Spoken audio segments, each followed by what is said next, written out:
बे न्यूज़ में खबरनि अपडेट जो सिलसिलो जारी है। खबर शामिल कयूं पिया ताजपुर का ज़िले मटियारी के यूसी ताजपुर के शहर government boys and girls primary school के अॻियां बीठल किने पानी जो मुस्तकिल हल न थी सघियो।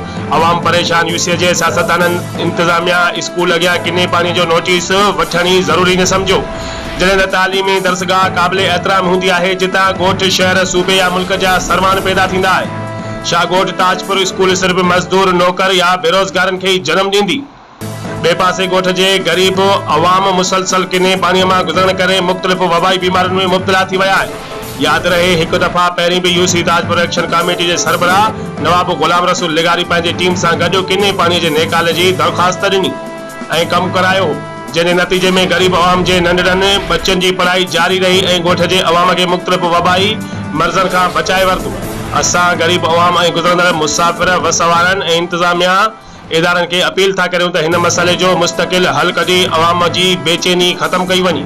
रिपोर्ट कर रहा है फैज़ जमाली, बे न्यूज़ ताजपुर।